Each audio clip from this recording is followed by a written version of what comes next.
안녕하세요. 영상을 클릭해서 보고 계신 분들은 이른바 실손 개요 5세대 실손 등장으로 인해 걱정 반, 궁금증 반인 마음으로 이 영상을 클릭하셨을 것 같은데요. 네, 잘하셨습니다. 오늘 제 영상은 몇 세대 실비를 갖고 있던지 간에 모든 실손 가입자분들께서 꼭 봐야 하는 아주 중요한 내용을 말씀드릴 텐데요. 적게 다치거나 아프거나 아니면 정말로 목숨을 잃을 만큼 중대한 병에 걸렸거나 다쳤을 때까지도 우리 모두는 실비를 활용할 수 있습니다. 그만큼 우리의 삶과 가장 밀접하고 가장 중요한 보험이라고 생각을 하는데요. 올 4월 그 보도 자료를 발표하면서 5세대 실손의 대략적인 포맷을 발표했는데요. 오늘은 이 자료를 토대로 이야기를 나눠보려고 합니다. 우리나라의 건강보험 체계는 의료비를 급여와 비급여로 구분을 하고 있죠. 급여는 건강보험공단에서 지원을 해주는 의료비를 말하고요. 비급여 같은 경우에는 건강보험공단에서 어떠한 지원도 하지 않는 의료비를 말하죠. 우리가 보통 병원에 자주 가는 일들을 떠올려 보시면 가장 많이 청구하는 것이 어떤 보험일까요? 네, 실비 실손보험이죠.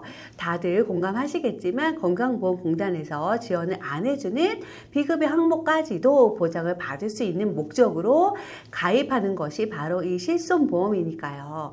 우리의 삶과 가장 밀접하다고 말할 수 있는 이 실손보험에 대해서 고민을 하시는 분들이 정말로 많죠. 많은 고민 중 가장 큰 고민은 바로 갱신되는 보험료에 대한 것일 텐데요. 이번에 보험료가 갱신된다고 연락을 받았는데 너무 많이 올랐어요. 가입할 때는 몇만 원밖에 안 되는데 이제는 10만 원이 훌쩍 넘어가요. 보험을 해지해야 하나 생각을 하다가도 이제 나이가 60이 가까워지니까 주변에 암에 걸린 친구들도 있고 이래저래 아픈 사람들이 너무 많다 보니까 이 실비가 없으면 병원비가 너무 또 걱정이 될 것 같아요. 이거 어떻게 해야 되나요? 네, 이런 고민만으로도 복잡하고 머리가 아픈데 4세대 실비가 나온 지 얼마 되지 않은 것 같은데 벌써 또 5세대 실손이 나온다고 하니까 비교 대상이 여러분 하나 더 추가되어서 안 그래도 복잡한 머리가 더 복잡해졌을 것 같은데요. 네, 맞습니다. 저도 여러분과 같은 실비 가입자라서 여러분께서 어떤 마음이실지 저 역시 충분히 공감이 돼요. 오늘은 5세대 실손의 등장 배경과 함께 변경 내용을 자세히 알려드릴게요. 그리고 가장 중요한 내용이 될 수도 있을 텐데요. 기존 실손과의 차이점을 알아보는 시간을 한번 가져볼까 합니다. 영상 끝까지 보시면 여러분께서 지금 가지고 있는 실비를 어떻게 해야 할지 어느 정도의 가이드라인을 만드실 수 있으실 거예요. 자, 이제 그럼 본격적으로 이야기를 나눠보겠습니다. 본 광고는 광고 심의 기준을 준수하였으며 유효기간은 심의로부터 1년입니다. 2024년 말 기준으로 실손보험 가입자는 4천만 명 정도 된다고 하고요. 우리나라 총 진료비 133조 원 중에서 이 실비보험이 10.6%인 약 14.1조 원을 담당하고 있다고 하죠. 가입자 수가 이렇게 많은 것은 실손보험은 건강보험이 보장하지 않는 의료비를 보장하면서 국민들의 사적 안정망 역할을 든든히 하고 있기 때문이죠. 하지만 각종 매스컴을 통해서 의료 쇼핑이란 말 한 번쯤은 들어보셨죠? 낮은 자기 부담금으로 과다 의료 서비스가 유발되기도 하고요. 이로 인해서 보험료가 지속적으로 인상되어서 다수 국민의 부담이 급증하게 되었습니다. 이런 부분들을 보완하기 위해서 지금까지 세 차례에 걸친 개선 작업이 있었으나 비급여를 관리하는 수단이 아직까지도 부족해서 불필요한 비급여 치료의 확대 또한 의료 인력 등이 비급여 항목으로 쏠리는 현상 등이 아직까지도 발생을 하고 있습니다. 첫 번째로 비급여 치료 확대로 비급여 보험금이 계속 증가를 하고 있는데요. 그 증가 추세를 보면은 2017년 4.8조에 머물던 이 보험금이 2023년도에는 8.2조로 증가하였고요. 약 6년간 비급여 보험금이 70%나 증가를 했다고 하죠. 그러니까 고가의 비급여 진료라도 실손보험을 통해서 보장을 받을 수 있는 점에서 이 과잉 진료에 대한 우려로 진료비 부담을 늘리고 필수 의료 약화로까지 이어지는 이 악순환을 막겠다는 취지로 5세대 실손이 등장을 한 거죠. 결론적으로 보면 이렇게 5세대가 등장한 배경 중 큰 부분은 이 비급여 보험금이 차지하고 있다고 보시면 될 것 같아요. 영상을 보시는 여러분들은 어떤 비급여 치료를 자주 받으시나요? 2023년도 자료를 보면 전체 지급 보험금 중에 의원급이 32.9%로 가장 높은데요. 2022년도에 백내장 대법원 판결 파장으로 다소 감소했던 이 비급여 보험금이 다시 증가세로 전환이 되었다고 합니다. 비급여 보험금 비중을 살펴보면 1위는 병원과 의원급에서 맞는 비급여 주사료가 28.9%로 1위를 차지했고요. 2위는 도수치료 등의 중에 근골격계 질환 치료 28.6%고요. 3위는 질병 치료 목적 등의 교정 치료, 4위는 재판매 가능한 치료 재료, 5위는 하지 정맥류 순으로 나타났습니다. 1위인 주사료와 2위인 근골격계 치료 합하면 57%가 약간 넘는 수준인 거죠. 그래서 이 3세대 실비에서는 비급여 주사제와 MRI 등과 같은 영상 진단 의료비, 그리고 비급여 도수치료, 체중격파 치료, 증식치료 등을 선택 특약으로 분리했고요. 4세대 실비로 넘어와서는 차 등 할증제를 도입하는 등 이 비급여 항목의 보험금 누수를 막기 위해서 여러 가지 제도적인 시도가 있었습니다. 다음으로 5세대 실비의 등장 배경을 보면 의료 인력 쏠림 현상이 있어요. 실손보험의 비급여 과다 보장으로 급여 중심 필수 의료 대비 비급여의 과도한 보상이 발생을 하면서 필수 의료에 대한 기피 현상이 일어나고 있습니다. 한 예로 2024년 상반기 레지던트 1년차 지원을 보면은요, 안과는 172.6%, 정형외과는 150.7%, 재활의학과는 158.8%인 것에 비해서 필수 의료라고 할 수 있는 산부인과는요 67.4%, 심장, 혈관, 흉부는 38.1%, 소아청소년학과는 25.9%에 머문다고 하죠. 다음은 이 형평성에 대한 문제인데요. 실손 가입자 중에 다수는 보험료만 내고 있고 소수만 보험금을 받고 있는 구조적인 문제가 발생을 하고 있죠. 실손보험 가입자 중에서 65%는 보험금을 아예 받고 있지 않지만 9%에게 전체 보험금의 80%가 지급이 된다고 합니다. 이런 다양한 이유 등으로 5세대 실비가 등장을 했는데요. 그렇다면 위에서 말씀드린 이런 실손보험의 문제점을 해결할 수 있는 방향으로 개혁이 되어야 할 텐데, 오늘 영상에서 가장 중요한 5세대 실비의 보장 내용을 살펴볼게요. 올 4월 보도자료의 헤드라인입니다. 낮은 보험료로 정말 필요할 때 도움되는 보험 상품으로 재탄생합니다. 앞으로 실손보험은 보편적 의료비와 중증질환 치료비 중심으로 적정 보상하는 상품으로 개편이 됩니다. 필수 의료 강화 등 의료체계 정상화를 지원하고 30에서 50% 보험료 인하로 국민 부담을 완화하고 보험료의 공정성을 제고합니다. 약관 변경 조항이 없는 초기 가입자 약 1.6천만 명은 원하는 경우 계약 재매입을 통해서 보상을 받고 기존 계약 해지 및 신규 실손보험으로 전환이 가능합니다. 개업 방안 주요 내용을 한번 살펴보겠는데요. 여기에 해당하는 가입자는 2세대 후기, 3세대, 4세대 가입자라고 볼 수 있습니다. 가입한 실비 갱신 주기 재가입 시기에 따라서 2026년 7월부터 2036년 7월까지 대략 10년간 순차적으로 전환이 될 예정이라고 합니다. 급여 의료비 항목부터 한번 확인을 해보면 급여는 입원과 외래로 구분을 하고 실손보험의 자기 부담률을 차등화한다고 하는데요. 급여 입원은 중증 질환인 경우가 많고요. 의료비 부담이 높고 남용 우려가 크지 않다는 의견을 적극적으로 반영해서 현행 세대와 같이 실손보험 자기 부담률을 일괄적으로 20%로 적용한다고 합니다. 하지만 입원이 아닌 외래 비용에 대해서는 기존 4세대와는 다르게 적용되는 부분이 좀 있어요. 기존 4세대 실비보험은 외래 비용의 20% 또는 병원급에 따라서 1만 원이냐 2만 원이냐 중 큰 금액을 공제하고 돌려줬었죠. 통원으로 병원비가 15만 원이 지출이 되었을 때 20%인 3만 원과 종합병원에서 진료를 받았다면 2만 원 중 큰 금액인 3만 원을 빼고 12만 원을 되돌려주는 방식이었습니다. 이제 5세대부터는 여기에 건강보험 본인 부담률과 20% 그리고 병원급에 따른 공제금, 이렇게 세 가지 중에서 가장 큰 금액을 공제하고 돌려주게 변경이 됩니다. 기존 4세대보다 한 가지 항목이 추가되어서 총 세 가지를 비교해야 하죠. 만약에 건강보험 본인 부담률이 비교적으로 큰 급여 의료 항목이라면 통원 비용 부담은 4세대보다 더 커질 수밖에 없어요.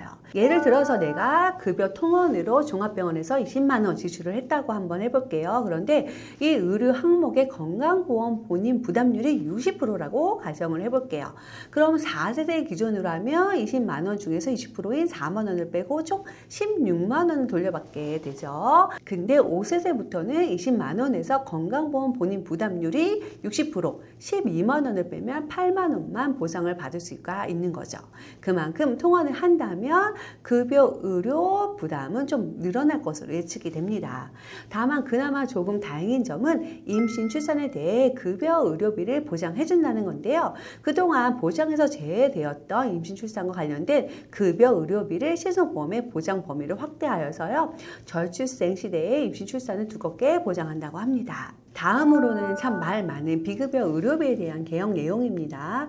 이 비급여는 우선 중증인지 비중증인지에 따라서 보장이 달라지게 되는데요. 이 개념은 사실 5세대 들어와서 새로 생긴 지표예요.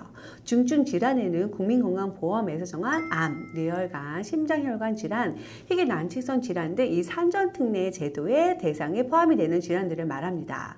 그 외 모든 것이 바로 비중증이란 건데요.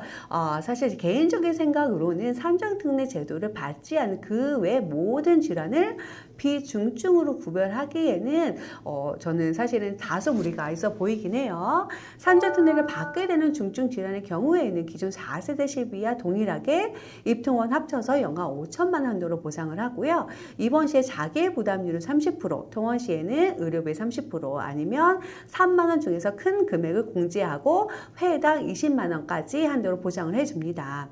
그리고 여기서 여러분 중요한 포인트가 하나 더 있는데요. 기존 4세대 실비에서는 비급여에 적용되지 않았던 자기부담 상한제가 종합병원 이상급 병원 입원 시 500만 원 한도로 새롭게 적용이 됩니다.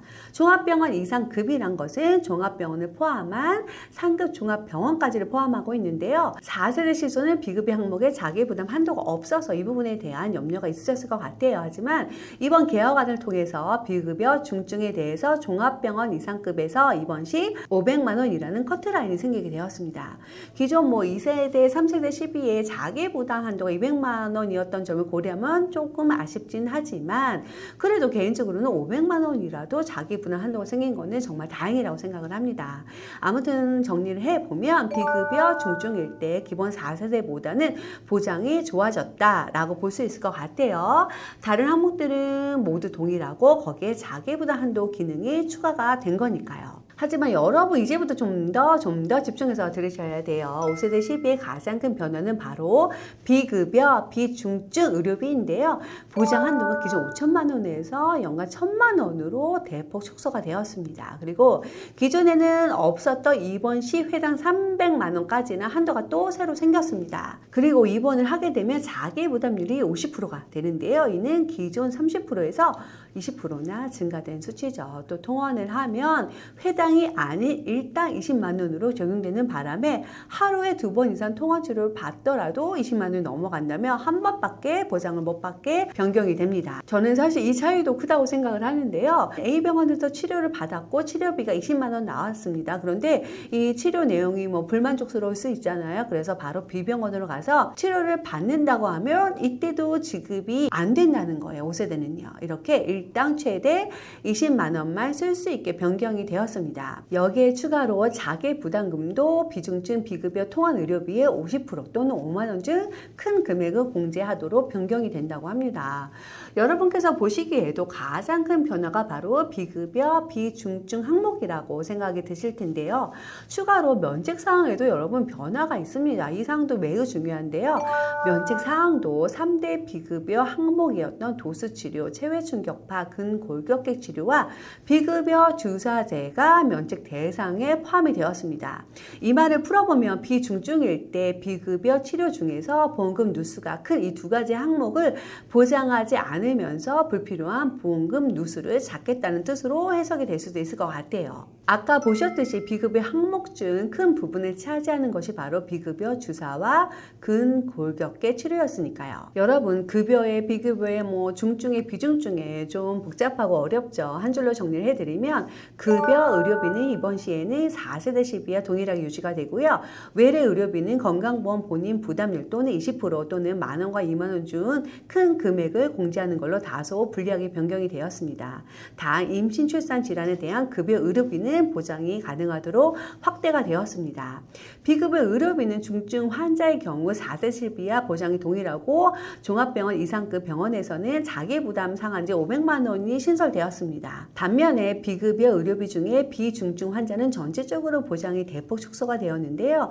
면책 조항도 주사와 도수치료 등 근골격계가 포함이 되어 있었습니다. 그리고 자기부담률도 50%로 높아졌죠. 지금까지 5세대 실손의 대략적인 병력 내용을 한번 살펴보았는데요. 여러분들이 실손보험을 언제 가입하셨나요? 실손보험은 여러분 선택사항이 없었어요. 딱 하나의 상품만 가입을 할 수가 있었는데요.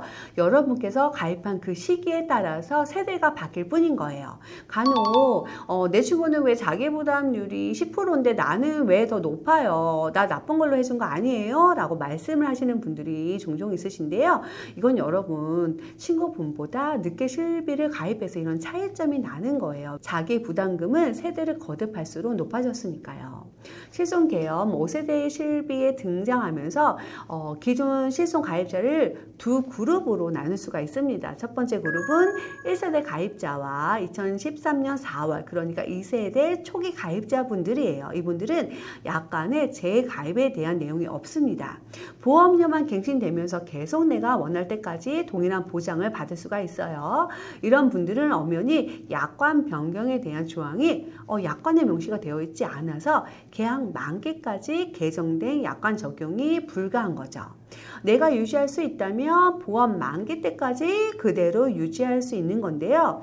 보장 내용은 다른 세대보다 훨씬 좋지만 문제는 이제 앞서 보셨듯이 보험료가 되겠죠. 의료 이용량, 즉 병원에 자주 안 가시는 분들은 아무리 보장 내용이 좋아도 청구 이익 자체가 없으니까 매달 내는 보험료가 부담스러울 수 있죠. 이런 분들은 보험사가 보상을 하고 계약을 해지 후에 계약 재매입을 할 수가 있습니다. 계약을 재매입하고 가입자가 원하는 경우에 신규 실손 보험으로 무심사 전환을 하게 되는데요.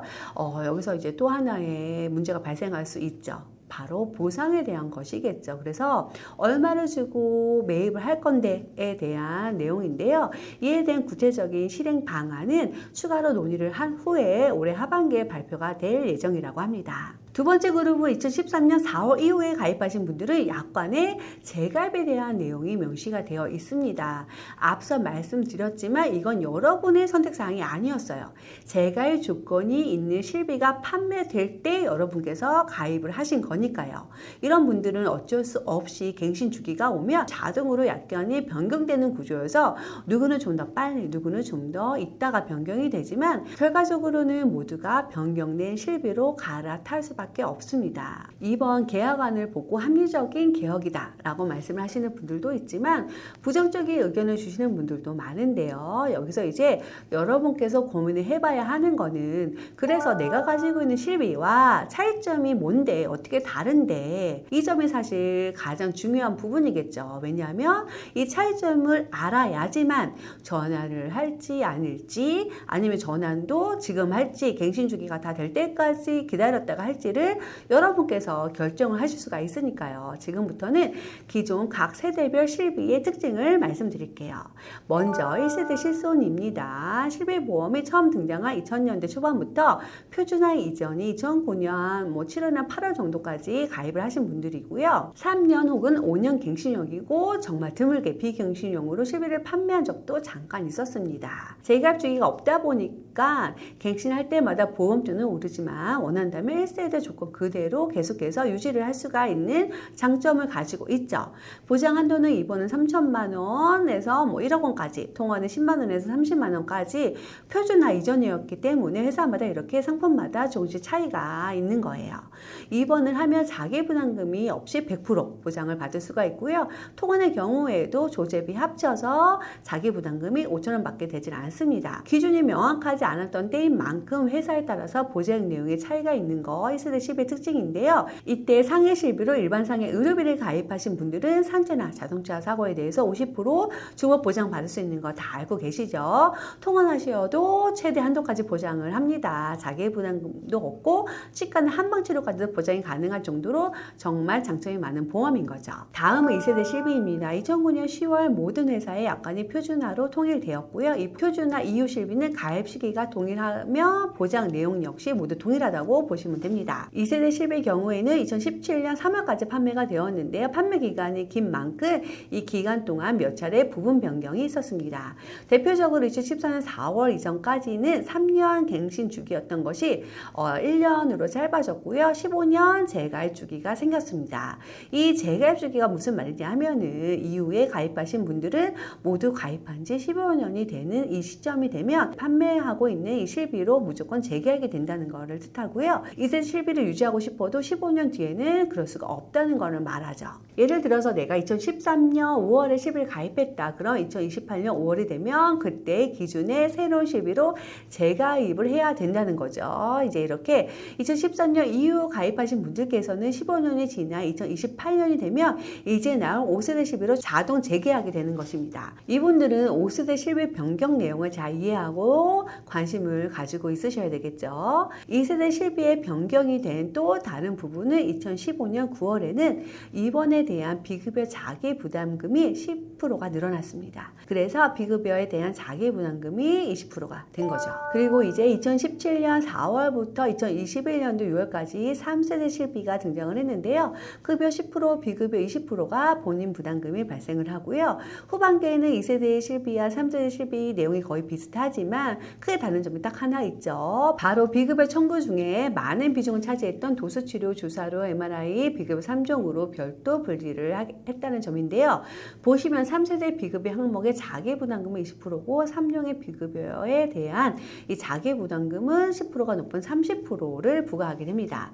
근데 여기서 또 4세대 실비를 기준으로 한 가지 말씀을 드리면 이제 이 4세 실비 같은 경우에는 그 내용이 조금 더 변경된 부분이 있죠. 2021년 7월부터 지금까지 판매되고 있는 4세대 실손은 급여 부분은 20%, 비급여는 30%로 각각 본인 부담률이 좀 올라갔습니다. 그리고 비급여 부분에 대해서는 통원치료 횟수 제한이 생겼고요. 그리고 재가입이 기존 3세대까지는 15년이었는데 4세대부터는 5년으로 짧아졌습니다. 만약에 5년마다 새로운 실비가 나온다면 5년마다 보장 조건이 계속해서 바뀔 수 있다는 것을 의미를 하죠. 그리고 과거 실비들은 연간 자기 부담 한도라는 게 있다고 말씀을 드렸죠. 2009년 8월 이후부터 2021년 6월 그러니까 4세대 실비 이전 가입자라면 입원해서 발생한 자기 부담금이 200만 원을 초과하게 되면 전액으로 보상을 받을 수가 있습니다. 그러니까 내가 1년간 아무리 많은 병원비가 발생되고 거기에 맞는 자기 부담금이 발생된다 하더라도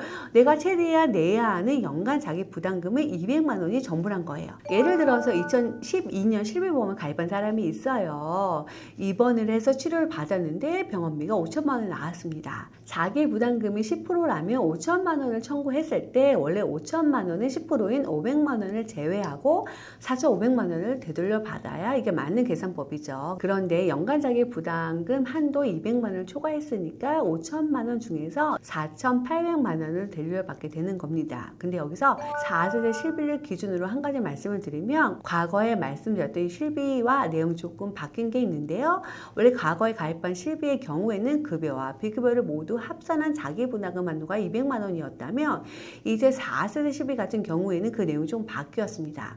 여러분들 이해하기 쉽도록 간단히 좀 말씀을 드리면 급여 부분에 같은 경우에는 기존과 동일하게 200만 원 한도가 설정이 되어 있지만 비급여의 부분에서는 이 한도 자체가 적용이 되지 않습니다. 비급여는 온전히 그냥 본인이 다 부담을 해야 된다는 말이죠.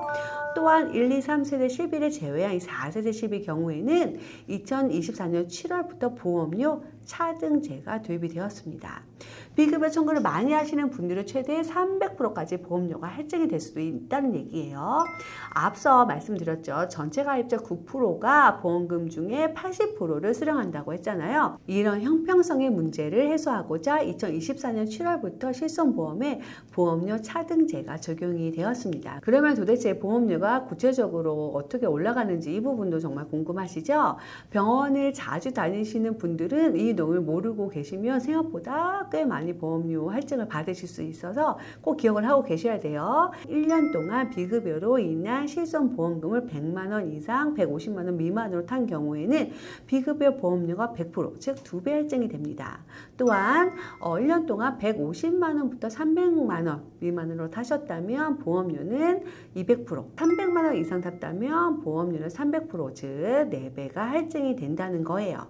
건강보험 적용이 가능한 급여 치료는 아무리 많이 청구를 하더라도 할증 대상은 아니고요. 지금 말씀드리는 부분은 비급여에만 해당이 됩니다.